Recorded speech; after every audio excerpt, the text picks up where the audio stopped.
नमस्कार दोस्तों, मैं मनोज मुसाफिर साहू फिर से आपके सामने हूँ। दोस्तों, बार बार कुछ लोग मुझे बार बार कमेंट करके कहते हैं कि सर हमारे समाज का कल्याण कैसे होगा, किस तरह से हम लोग आगे बढ़ेंगे। मैं बस एक लाइन में आपको बात बताना चाहता हूँ। जिस दिन हम पावर की पूजा करना छोड़ देंगे, जिस दिन हम चापलूसी करना छोड़ देंगे, उसी दिन हम आगे बढ़ जाएंगे। अब आप लोग कहेंगे पावर पावर मतलब सत्ता।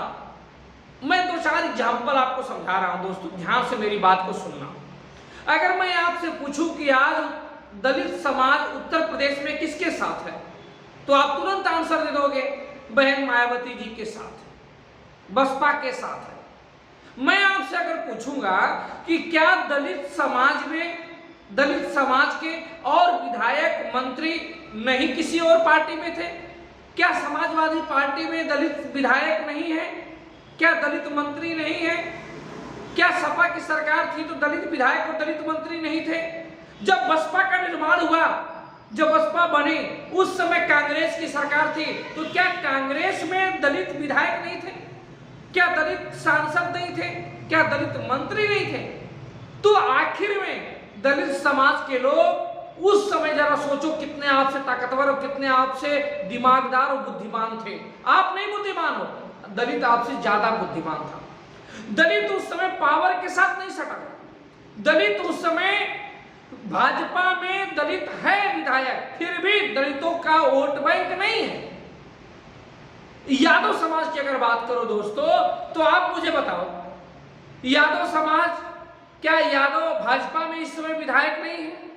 क्या भाजपा में यादव सांसद नहीं है कि मंत्री नहीं है? गिरीश यादव, तमाम सुभाष यदुवंशी, ये सब क्या है? मंत्री नहीं। बताइए, मतलब भाजपा ने यादवों को विधायक बनाया, सांसद बनाया, मंत्री बनाया।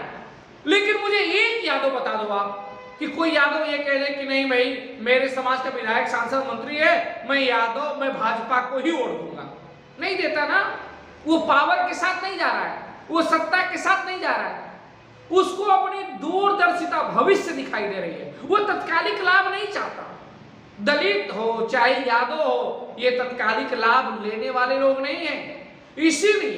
इसीलिए इन लोगों का अपना खुद का वर्चस्व है, खुद की अपनी ताकत है, और सभी पार्टियां उसी ताकत के आगे नतमस्तक हो जाती हैं। लेकिन हमारे यहाँ क्या है? बताइए, हमारे यहाँ क्या है? जो पार्टी सत्ता में होगी, हम उनकी चुगलखोरी करेंगे, हम उनकी चापलूसी करेंगे, और हम लोग उसी को देवता मान लेंगे। अगर उसने एक विधायक, एक सांसद या एक मंत्री बना दिया, तो हम लोग पूरी तरह से, कैबिनेट मंत्री, राज्य मंत्री भी बना दिया, तो हम लोग लट्टू हो जाएंगे उसके प्रति, हम लोग उसी को वोट देंगे। हमारा इससे नहीं मतलब है कि हमारा भला कौन करता है, हमारी सरकार है कि नहीं है। सरकार उसको बोलते हैं, जब दलितों की सरकार थी तो थानाध्यक्ष, दरोगा की हिम्मत नहीं होती थी कि दलितों के खिलाफ वो एक FIR तक लिख डाले, नहीं हिम्मत होती थी। जब बसपा की सरकार थी, जितने बड़े बुजुर्ग लोग होंगे जानते होंगे। उसी तरह से जब यादव की सरकार थी, समाजवादी पार्टी की सरकार थी, तो किसी दरोगा की हैसियत नहीं थी कि वो किसी यादव का FIR लिख सके। लेकिन तेली समाज कहता है कि हम भाजपाई हैं, हमारे मोदी जी की सरकार है। मुझे बताओ ना, किसी दरोगा में अगर आपको अगर आरोप हो या नहीं भी हो, तो वो सोचता है कि नहीं भैया ये तेली है, मोदी जी की बिरादरी की, इनके खिलाफ FIR नहीं लिखनी है, इनको प्रताड़ित नहीं करना है। हमको तो लगता है और उल्टे प्रताड़ित करता है। अब बताइए, अगर आपकी सरकार होती तो आप प्रताड़ित होते? नहीं होते ना। लेकिन आपके अंदर दिक्कत क्या है कि आप एक दो विधायक, सांसद अगर कोई बना दिया, मंत्री बना दिया, आपका कोई 10-20 हजार फायदा करा दिया, आपका कोई लाइसेंस पास इत्यादि बनवा दिया, आप उसी पे दिन रात मगन हो जाते हो, आप उसी पे मगन हो। तो ये सब मेंटलिटी, ये सब सोच आपको बदलनी पड़ेगी। मैं कह रहा हूं, आप पावर के साथ मत जुड़िए, आप संख्या के साथ जुड़िए, आप अपनी ताकत बढ़ाइए। और ताकत बढ़ेगा कैसे? सिर्फ ऑनलाइन से नहीं, ऑफलाइन से भी।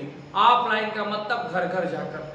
मैंने इसीलिए कहा था मैं जानता हूं कि बहुत लोगों के पास, अपने समाज के लोगों के पास टाइम नहीं है, अपने समाज के लोगों के पास इतना वक्त नहीं है कि वो दुकान बंद कर सके, वो अपना दुकान बंद करके 100, 200, 500, 1000, 2000 नुकसान करके वो समाज को जगाने का कार्य करें।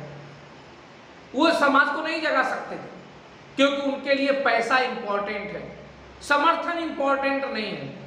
अगर उनके एक परिवार में 1-2 लोग नौकरी पेशा हो गए, जॉब पा गए, तो उनके लिए वही बड़ी उपलब्धि है, वो किसी और को नहीं समझेंगे। हमारे दलितों भाइयों में क्या है, दलित भाई भी जानते हैं, जब कांशीराम ने बामसेन की स्थापना की थी तो बामसेन को और बहुजन समाज पार्टी को कौन चलाने वाला था? आप जानते हैं ना, पार्टी बनाने में और कहीं यात्रा करने में तेल लगता है गाड़ी का, कहीं 2, 4, 10, 20, 50 लोग जुटाएंगे तो टेंट, खाने पीने की व्यवस्था करनी पड़ती है। वो पैसा कहाँ से आता था मालूम है आपको? वो पैसा आता था नौकरी पेशा लोग अपने सैलरी से पैसा काट काट के हर महीने जमा करते थे बामसेन को, तब जाके कांशीराम की ताकत बढ़ी। हमारे यहाँ क्या जानते हैं? हमारे यहाँ क्या है? हमारे यहाँ घुसखोरी में लोग दे देंगे पैसा, हमारे यहाँ चापलूसी में लोग पैसा खर्च कर देंगे, हमारे यहाँ प्रताड़ना में लोग पैसा खर्च कर देंगे। लेकिन हमारे यहाँ अगर कोई कह दे कि मनोज मुसाफिर आएंगे और आपको जगाने का, आपको समर्थन की बात करेंगे और इनके गाड़ी घोड़े की व्यवस्था कर दीजिए, तो आपकी क्षमता नहीं होगी, आप नहीं कर पाइएगा ये तो, क्योंकि आपको तत्कालिक लाभ चाहिए, आपको वो लाभ चाहिए जिससे आपको पैसे मिल जाए, आपका काम हो जाए। आपको ये नहीं चाहिए कि आज के 10 साल बाद हम गर्व से कह सके कि हमारा भी कोई पार्टी है।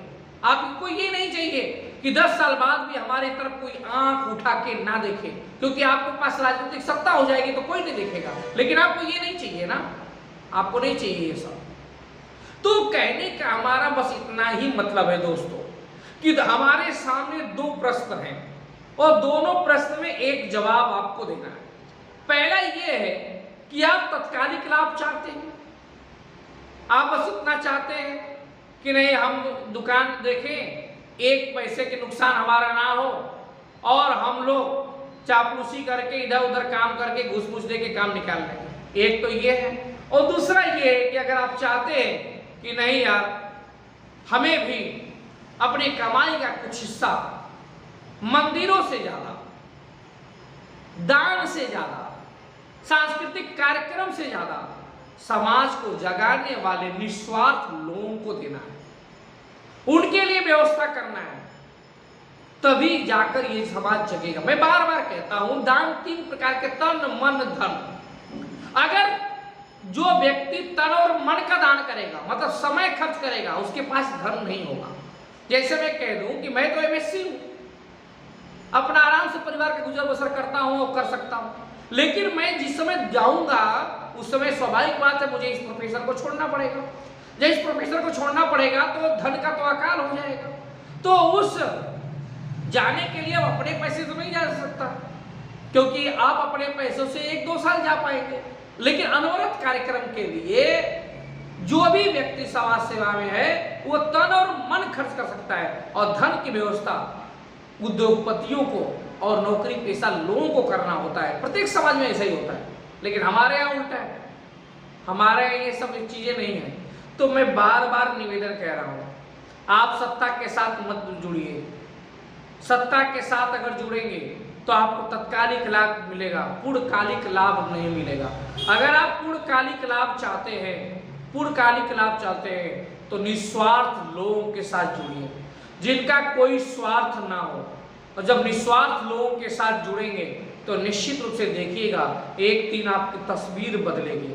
मैं आपसे बस इतना मांगता हूं, अगर मेरे ऊपर ट्रस्ट है, विश्वास है आपको, तमाम लोगों को आपने देखा है, मुझे ज्यादा बताना नहीं है, बस इतना बताना है कि मैं चाहता हूं, मैं सिर्फ इतना चाहता हूं कि आप मुझे धन से भी सपोर्ट मत करिए, आप मुझे चंदा भी मत दीजिए, बस आप इतना कर दीजिए कि आप 50 लोगों की टीम बनाइए और 50 लोगों की टीम बना के हम प्रत्येक गांव-गांव चौपाल लगाएं, चौपाल की व्यवस्था हो जाए, और उसके बाद समाज की जन जागृति अभियान चलाएं, जन जागृति अभियान चला के लोगों को जागरूक करें।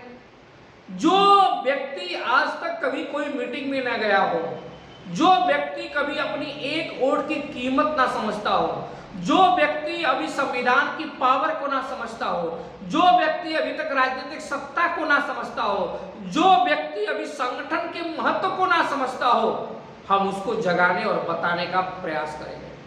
मैं कह रहा हूं कि मैं एक ऐसी टीम बनाऊंगा, वो टीम हो सकता है कि आपको तत्कालिक लाभ ना दिला सके, हो सकता है आपको जमीनें कब्जा मुक्त ना करा सके, हो सकता है आपको लाइसेंस ना दिला सके, हो सकता है आपको पावर ना दिला सके, हो सकता है आपको स्कॉर्पियो गाड़ी में ना बैठा सके, लेकिन इतना जरूर है कि राजनीतिक दल को आपसे बात करने के लिए मजबूर कर सकता है। मैं इतना दावे के साथ कहता हूं कि राजनीतिक पार्टी आपके दरवाजे आएगी बात करने के लिए। आपका मन जब टाइम देना होगा तो दीजिएगा, आपके अनुसार चलेगा सिस्टम। लेकिन आप दूसरे के ऑफिस में जाके, दूसरे के कार्यालय में जाके घंटों इंतजार नहीं करेंगे एक सेल्फी, एक फोटो लेने के लिए। भीड़ के धक्के में फोटो से बचने के बाद खुद की अपनी इमेज और वैल्यू बनानी पड़ती है। इसलिए मैं कहता हूं, ऐ समाज के लोगों जागो, तत्कालिक लाभ की नहीं बल्कि पूर्णकालिक लाभ की तरफ देखो और आओ इस मिशन में साथ दें। और साथ देने के बाद राजनीतिक सत्ता हासिल करें, और राजनीतिक सत्ता जिस दिन हासिल हो जाएगी उस दिन आपके आने वाली पीढ़ियों को फायदा होगा। आपको भले ही ना हो सकता है समय लगे, लेकिन आपकी पीढ़ियों को अवश्य फायदा होगा। धन्यवाद।